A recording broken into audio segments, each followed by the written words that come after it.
안녕하십니까, 생쇼입니다. 오늘 할 얘기는 프로젝트에서 회의하는 법에 대해서 얘기를 해볼까 합니다. 회의하는 법은 사실 없죠. 그냥 여러 사람이 모여서 그냥 얘기를 나누는 것을 회의라고 할 텐데 정확한 법은 없지만 회의를 잘하는 것은 프로젝트를 잘하는 것과 거의 같을 정도로 굉장히 중요합니다. 그래서 오늘은 회의하는 법에 대해서 한번 생각해 보도록 하겠습니다. 먼저 프로젝트를 시작을 하게 되면 특히 초반에 분석 단계에서는 회의를 굉장히 많이 하게 됩니다. 그 이유는 모든 프로젝트는 요구사항 정의라고 하는 어떤 타스크, 즉 일을 해야 하는데 그 요구사항 정의의 결과물인 요구사항 정의서가 반드시 공식 산출물로 제출되게 됩니다. 그리고 이 요구사항 정의서는 프로젝트 끝날 때까지 계속 추적 관리됩니다. 요구사항 추적표라고 하는 산출물을 통해서 추적 관리가 됩니다. 따라서 전체적으로 이 프로젝트가 생각하는 것만큼 잘 됐는가 안 됐는가에 대한 판단 기준이 사실상 요구사항과 같은 겁니다. 그 정도로 요구사항은 중요한데 그 요구사항을 정의하려면 반드시 할 수밖에 없는 것이 회의이고 이 회의를 잘하는 것은 그래서 중요합니다. 이제 공식적으로 이제 회의라고 하는 것을 요청하게 된다면 이제 회의를 하게 될 때 보통은 어떻게 하게 되냐면 미리 사전에 교감을 하던 하지 않든 간에 일정 공지를 하게 되고 이해 관계자에게 언제 어디서 이런 주제를 가지고 회의를 하겠습니다라고 하는 것을 보통은 이제 메일을 통해서 일정 공유를 하게 됩니다. 그리고 나서 그때 혹시라도 미리 보고 왔으면 좋겠다라고 하는 산출물이 있다면 좀 같이 배포하는 것이 좋습니다. 그래야만 좀 회의가 좀 효율적으로 진행되는 것 같습니다. 그래서 미리 어떤 읽어보고 와야 자료가 있다면 같이 일정 공유하면서 같이 첨부하는 것이 좋을 것 같습니다. 그 다음에 이제 회의를 이제 시작하게 될 때 이제 시작을 했다면 시작하는 시점에서는 회의의 주최자가 오늘 회의의 목적에 대해서 선언을 하는 것이 좋습니다. 그래서 오늘 회의는 이런 목적으로 이런 분들을 모셔서 진행하겠습니다. 이렇게 선언을 하는 의미는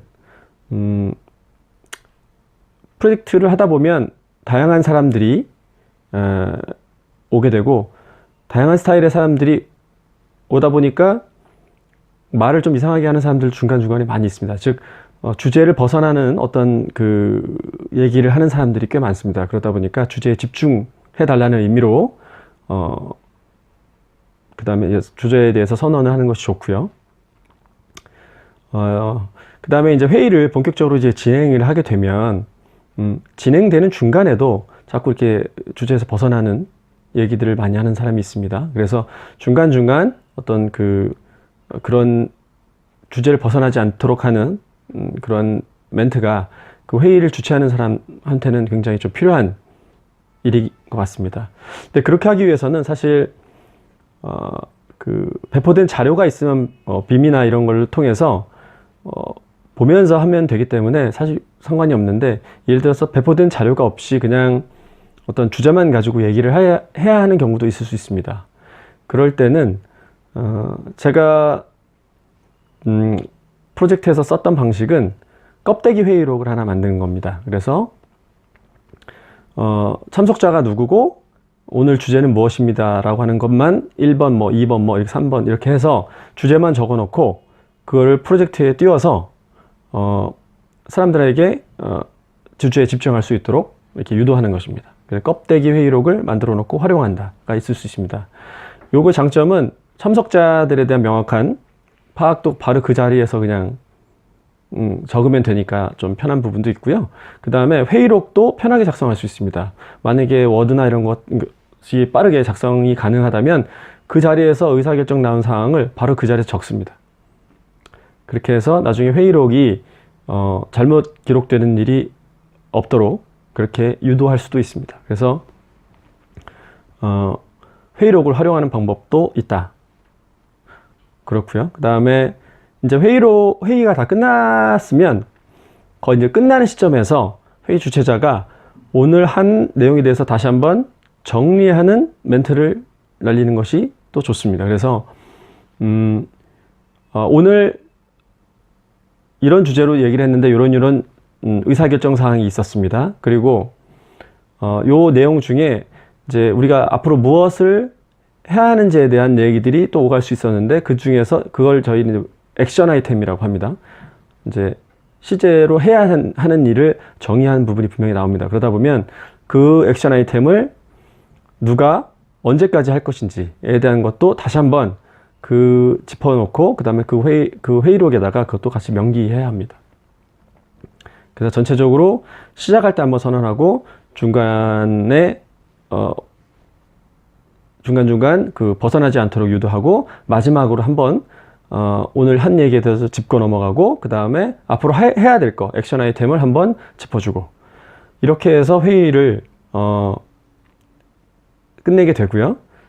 끝난 이후에는 이 회의록을 가지고 전체 참석자에게 공유를 하게 됩니다. 작성을 바로 한 경우는 뭐 바로 해서 그냥 보내면 되고 최대한 빠른 시간 내에 정리해서 제가 이해한 것이 맞는지 이 회의를 통해서 이렇게 의사결정한 것이 맞는지에 대해서 다시 한번 피드백 받는 그런 식으로 전체 공유를 하는 것이 좋습니다.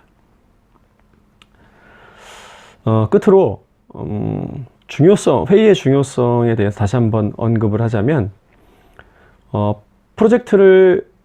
이 프로젝트가 잘 진행되고 있는가에 대한 평가는 다양한 방식으로 할 수 있겠지만 보통 정량적인 방법은 진척률을 관리하는 것입니다. 즉 각각 WBS상 각각 타스크가 잘 진행되는지에 대한 그런 부분들을 율로 판단해서 진척률을 판단을 해서 평가하는 부분도 있을 수 있지만 실제 정성적, 즉 감정적으로 이 프로젝트가 고객사 입장에서 잘 진행되는 게 맞는가?